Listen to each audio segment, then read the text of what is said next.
नमस्कार दोस्तों। आज हम एक बहुत इंपॉर्टेंट मुद्दे की बात करने जा रहे हैं।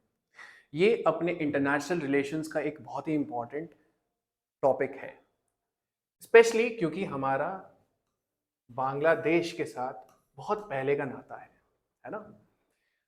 और ये हमारे नेबरहुड फर्स्ट पॉलिसी का भी हिस्सा है।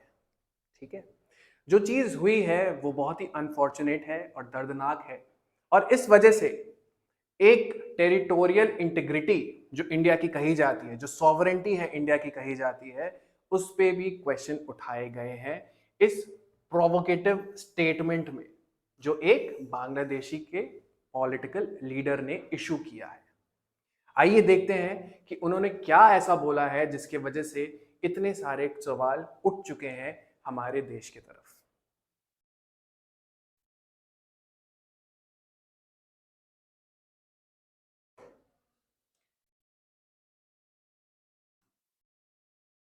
तो ये समझते हैं कि ये जो कंट्रोवर्शियल स्टेटमेंट है जो इशू किया है, वो इशू किया गया है इनके द्वारा। ये है हसनत अब्दुल्ला। ठीक है, इनका जो टाइज है, इनका जो पॉलिटिकल ऑर्गेनाइजेशन है, वो जाना जाता है नेशनल सिटीजन्स पार्टी।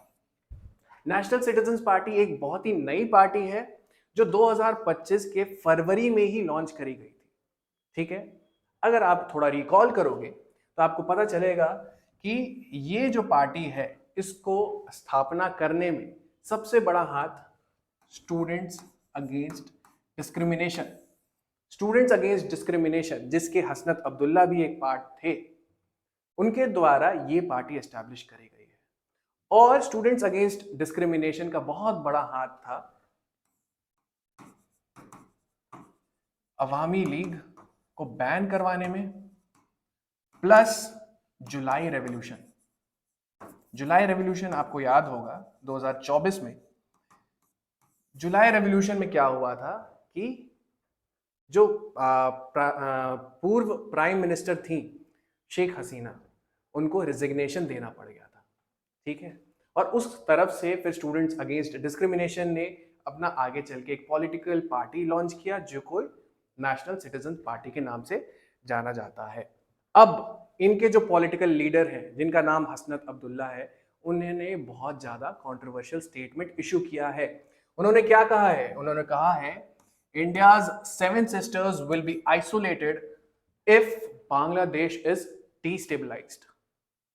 इसका मतलब आप जानते हैं दोस्तों, इसका मतलब ये है कि ये कह रहे हैं कि आपके नॉर्थ ईस्टर्न पार्ट में, आपके नॉर्थ ईस्टर्न इंडिया में जितने भी 7 सिस्टर्स हैं, 7 स्टेट्स हैं, उसको हम लोग आइसोलेट कर देंगे अगर आप बांग्लादेश को डिस्टेबलाइज करते हो। ठीक है, अब सबसे पहले उन्होंने अपने स्टेटमेंट्स में क्या क्या बोला है? उन्होंने बोला है कि हम एंटी इंडिया टेररिस्ट को भी शेल्टर, पनाह देने के लिए रेडी हैं। I am going to shelter anti India forces, जो कि इंडिया के इंटेग्रिटी को तोड़ने में सक्षम रहेंगे, वो उनको पनाह देंगे। ठीक है, ये जान लीजिए, ये वही बांग्लादेश है जिसके लिए 1971 में बांग्लादेश लिबरेशन वॉर किया था। इनको छुटकारा पाया था अपने जो अभी प्रेजेंट डे पाकिस्तान है उससे। ठीक है, सेकंड, उन्होंने ये कहा है कि we will isolate the North East, suggested capability to cut off India's 7 sister states from mainland। इसका क्या मतलब है कि हम जितने भी 7 सिस्टर स्टेट हैं, हमारे पास वो क्षमता है कि हम इंडिया के मेन लैंड से ये जो नॉर्थ ईस्टर्न पार्ट है उसको हम लोग काट दें। ठीक है, तीसरी चीज, ये चैलेंज करते हैं टेरिटोरियल इंटीग्रिटी को। ठीक है, ये बोलते हैं directly they questioned India's control over it's north eastern region. ऐसा स्टेटमेंट इशू करने के बाद वो ये बोल रहे हैं कि इंडिया में क्या कैपेसिटी भी है कि वो अपने नॉर्थ ईस्टर्न स्टेट्स को प्रोटेक्ट कर सके अगर हम लोग कट ऑफ करने के लिए जाएं तो। ठीक है, तो ये सारी स्टेटमेंट्स जो हैं वो बहुत बड़ा कंट्रोवर्सी का पार्ट हो चुके हैं, और हम लोग पहले ये अंडरस्टैंड कर लेते हैं कि ये कौन से 7 नॉर्थ ईस्टर्न स्टेट्स हैं जो हमारे हैं। ये आपके ज्योग्राफी के लिए भी बहुत इंपॉर्टेंट है। अरुणाचल प्रदेश, आसाम, मणिपुर, मेघालय, मिजोरम, त्रिपुरा और नागालैंड। इसमें से जो 4 स्टेट्स हैं वो बांग्लादेश के साथ अपने बॉर्डर्स को शेयर करते हैं। और आपको ये भी पता होना चाहिए कि अपना जो नॉर्थ ईस्ट, जो कि इतना सुंदर, इतना लग्जूरियंट वेजिटेशन है वहां पर, इतने तमाम ट्राइब्स हैं अपने वहां पर 45 मिलियन यानी कि 4.5 करोड़ लोग बसते हैं। और वो अपने आप को प्राउडली इंडियंस बुलाते हैं। ठीक है, अब वाई दिस मैटर्स, क्यों? अब इस चीज में हम लोग ये जानते हैं कि ये क्यों मैटर करता है, क्या ऐसा क्रिटिकल है जो कि इस स्टेटमेंट से इशू होता है, और किस चीज को उन्होंने अपने स्टेटमेंट के थ्रू ललकारा है। तो आपको ये जानना पड़ेगा, ये चिकन स्नेक है, इसे हम लोग चिकन स्नेक कहते हैं। क्यों? ये सिलीगुड़ी कॉरिडोर है। इस सिलीगुड़ी कॉरिडोर जो है वो आपका 22 से 35 किलोमीटर का वाइड स्ट्रेच है। और यही जो है वो नॉर्थ ईस्टर्न स्टेट्स को थोड़ा वल्नरेबल बना सकता है, क्योंकि अगर यहाँ से ये जो पॉइंट है इसको काट दिया जाए तो यहाँ से इंडिया को कम्युनिकेट करने के लिए लैंड का और कोई रूट नहीं बचता। ठीक है, तो उन्होंने इसी चीज को ललकारते हुए कहा है ये स्टेटमेंट। ठीक है, तो ये सिलीगुड़ी कॉरिडोर वल्नरेबिलिटी है। सबसे पहले 22 to 35 kilometre wide chicken neck है that connects mainland India to the north eastern part. ठीक है, दूसरी चीज है कि इन्होंने अपने स्टेटमेंट के थ्रू ये जो बताया है कि हम लोग शेल्टर करेंगे जितने भी ऐसे एंटी इंडिया फोर्सेस है। तो ये चीज ऐसी नहीं है कि आज ही हो रही है, ये पहले से होती आ रही है। क्रॉस बॉर्डर टेररिज्म होता आ रहा है, इंडिया को तोड़ने की कोशिश पहले से करी जा रही है। ठीक है, तो हिस्टोरिकली ऐसा हुआ है, तो आगे भी ऐसी चीजें हो सकती हैं। ठीक है, तीसरी चीज, बांग्लादेश का पॉलिटिकल ट्रांजिशन। ये समझने की बात जरूरी है, जैसे कि पॉलिटिकल इंस्टेबिलिटी होती है आसपास के देशों में, तो ऐसा नहीं है कि वो अपने बॉर्डर्स पे ही सीमित रहती है, वो ओवरफ्लो करती है। काफी बार आप देखोगे पॉलिटिकल इंस्टेबिलिटी जो है वो इंडिया की तरफ कभी वार्म रिलेशंस की तरह लेकर आएंगी, कभी बहुत ही कोल्ड रिलेशंस लेकर आएंगी, क्योंकि वहां के जो पार्टीज होती हैं वो डिवाइडेड होती हैं। कुछ होंगी जो कि इंडिया को एक अच्छे सम्मान से देखेंगी और उनके साथ अच्छे रिलेशंस एस्टैब्लिश करने की कोशिश करेंगी। वहीं कुछ एक पार्टीज होती हैं उन्हीं कंट्रीज में जो अपने डोमेस्टिक लेजिस्लेशंस में, अपने डोमेस्टिक कॉन्वर्सेशंस में चाहती हैं कि इंडिया के अगेंस्ट एक ऐसा रिटोरिक स्टेटमेंट दे दें जिससे कि हम लोग पावर में आ जाए। ठीक है, हालांकि वो उनकी नेशनल पॉलिसी का पार्ट नहीं बनता, जिस तरीके से वो इंटरनेशनल रिलेशंस को डील करती हैं। हालांकि वो ये करती हैं कि वो डोमेस्टिकली अपने लोगों को ज्यादा मोटिवेट कर देती हैं ऐसे रिटोरिक स्टेटमेंट्स दे दे के। आपने सुना होगा इंडिया आउट कैंपेन मॉलडीव्स में। ठीक है, नेपाल में भी आपने सुना होगा पॉलिटिकल इंस्टेबिलिटी की वजह से कभी चाइना के बारे में, कभी इंडिया के बारे में, दोनों अलग अलग साइड्स बनते रहती हैं। ठीक है, तो अभी वही दौर में पॉलिटिकल ट्रांजिशन में बांग्लादेश अपने आप को पाता है। और इस तरीके के कंट्रोवर्शियल स्टेटमेंट्स जो हैं वो आप बोल सकते हो एक्सपेक्टेड भी है, बट ऐसे स्टेटमेंट्स का सामना हमारे देश को डेफिनेटली करना चाहिए, और हमने एग्जैक्टली किया भी है। जैसे ये स्टेटमेंट इशू किया गया, जो असम के चीफ मिनिस्टर हैं हिमंता बिस्वा शर्मा, उन्होंने इमीडिएटली रिस्पॉन्ड किया है। उन्होंने क्या रिस्पॉन्ड किया है?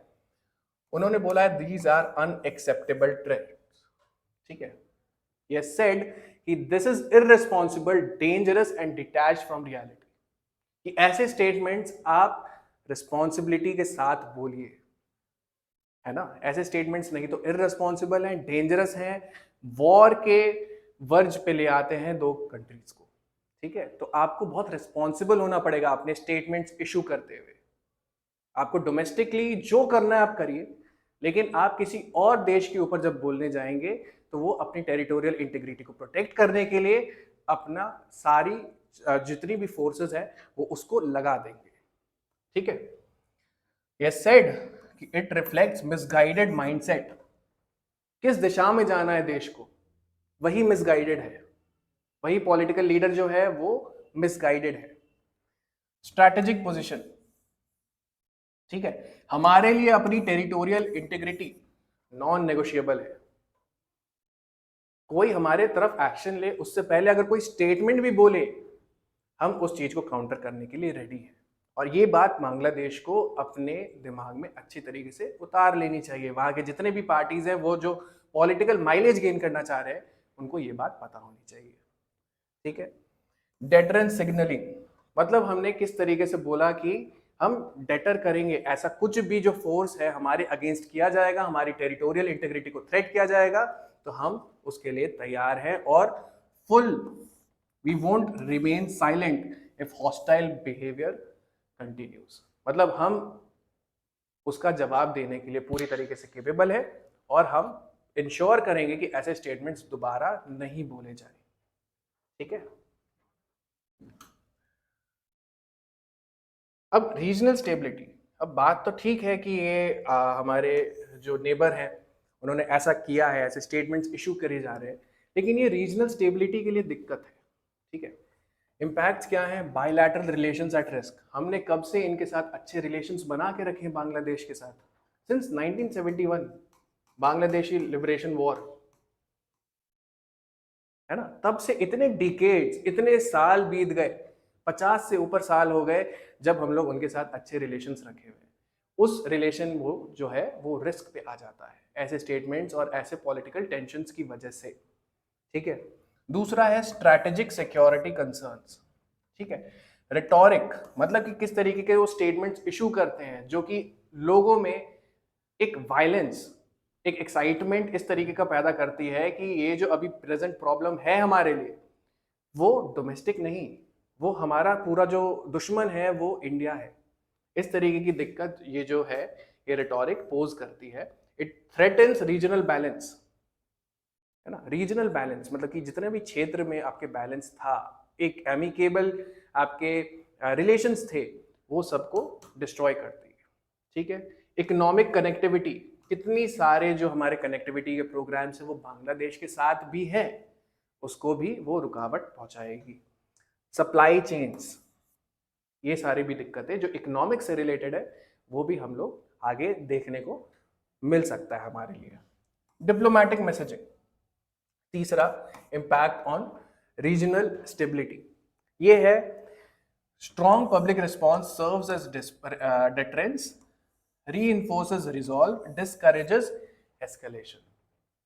ये बात हमने बहुत अच्छी करी कि जैसे ही इन्होंने ये पॉलिटिकल स्टेटमेंट दिया हसनत अब्दुल्ला ने, वैसे ही हमने हमारे चीफ मिनिस्टर असम के, उन्होंने रिस्पॉन्ड किया। ये जो रिस्पॉन्स है ये दिखाता है कि हम इस टाइप के स्टेटमेंट्स को टॉलरेट आगे से नहीं करेंगे और हमारे पास पूरी क्षमता है कि हम इस पे रिस्पॉन्ड भी करें और रिएक्ट भी करें, ठीक है। तो ये था इशू जो हम लोग को डिस्कस करना था।